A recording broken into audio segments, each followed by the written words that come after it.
So he was like, I would love it if I could get the recommendations of my friends and their friends, and even better yet, people I don't even know. And that's how Yelp was started. And a fun fact is, they originally were going to call it Yokel. And there was a guy in the room who was like, that's a terrible name. Why don't we call it Yelp? And they bought the URL for, I think, like $1,000. And then they started Yelp. So it could have been completely different if it was called Yokel, because I don't know if I would have been on board with that. There's a couple misconceptions I think that people have about Yelp. And it's that Yelp is just for millennials and people that are in college. But Yelp is, it's very much a part, I think, of everyone's life now. I've been with Yelp for almost 9 years now, and it's definitely, it's been amazing to see how much it's for sure changed the business landscape. And I remember being in your seats before I was with Yelp. I helped run marketing for a small business, and I had an employee come up to me, and she was like, hey, we have some really bad reviews on our Yelp page. And I remember saying, like, oh, it's okay, we can just have everybody in the restaurant just write reviews about us, and it's gonna be great. And I remember that experience, and then working for Yelp and realizing, like, actually, that's not a good idea. So it's been really cool to see the way I think Yelp has changed consumer behaviors. And just to break down, I think, our audience demographics, it's about 33% people 18 to 33, another 34% are people 34 to 54, and I believe it's 29% are 55 and older. So we definitely have a wide range of audience and consumers. We've had over 163 million reviews written on Yelp over our 14-year lifespan of Yelp so far, which is a lot of reviews. And we are the 11th most trafficked desktop site, and we are the #2 most trafficked mobile site. I think to give you a viewpoint of how big Yelp is now. And I think just from a local standpoint, in terms of the popularity of Yelp and why it is, I think, so important for the visitor industry here, we do a top 10 list every year of the most Yelped businesses in the country. And the #4 most Yelp restaurant is right down the street, Murakami Udon, with over 7,700 reviews. So I think that kind of gives you an idea of how many people Yelp, not just locally, but destination visitors that come to the marketplace. Wow.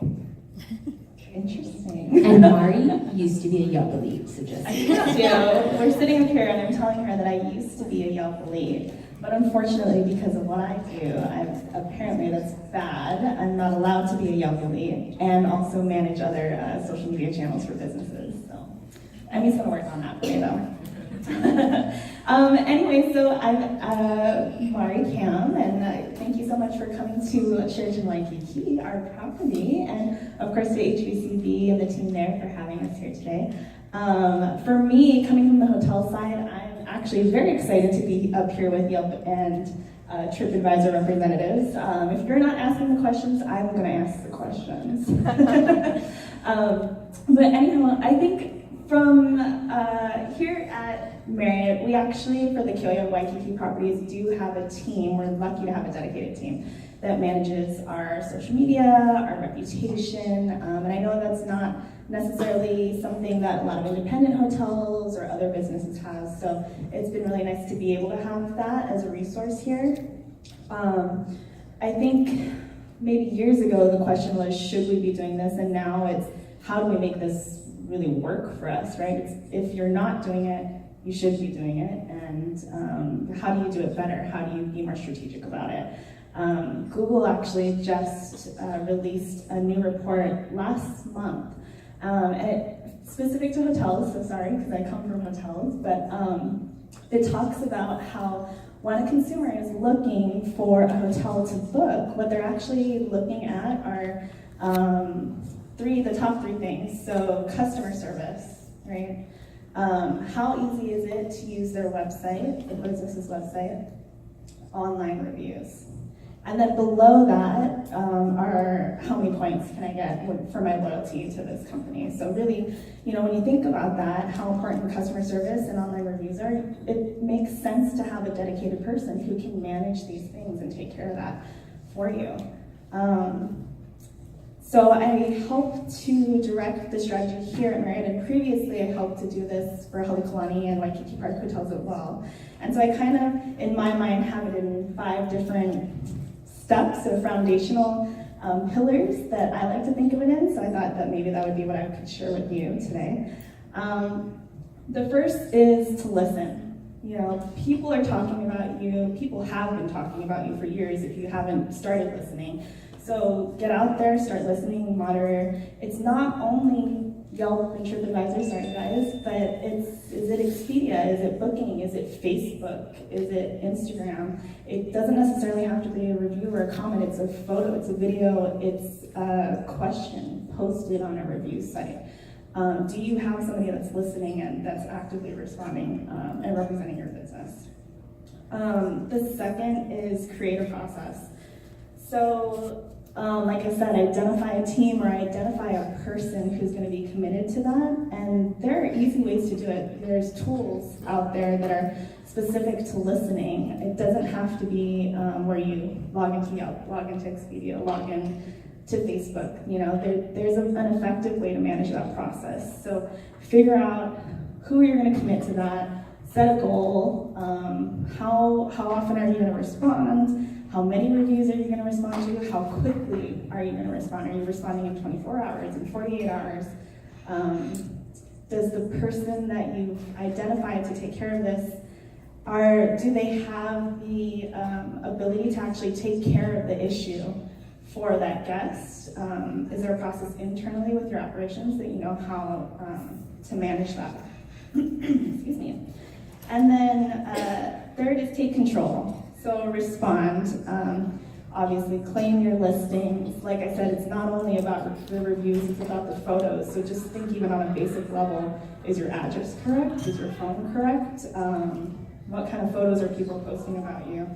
And then think about it as, if you go back to that Google survey, if we're thinking that customer service is really that important, well, I guarantee you that 90% of the people that are starting to come to your business, the first point of contact that they're having with your business is online, with that one person that you've dedicated, or however many people that you've dedicated. So kind of think about, is your brand quirky? Is it a very luxury brand? When the guest comes on property, do you only address them as Mr. and Mrs.? Well, all those kinds of things need to be incorporated into your strategy, because if their first touch point with you is online, then their expectation for how they're going to experience your brand when they come, whether it's a restaurant or whatever it may be, is going to be whatever level of expectation that's set with that first interaction. Okay, so step 4, the next part, is consider soliciting reviews, right? Create a process. People are talking about you. How do you I don't know, is that allowed? But how do you really create a program internally so that your employees know how important it is, even if it's at the most basic level? Not necessarily saying, hey, leave us a review on Yelp, but saying, hey, what people are saying about our business is important to the bottom line. So, what you do and how you act, it represents exactly how our brand is. And then my 5th point, and then I swear I'm done with the mic, is data.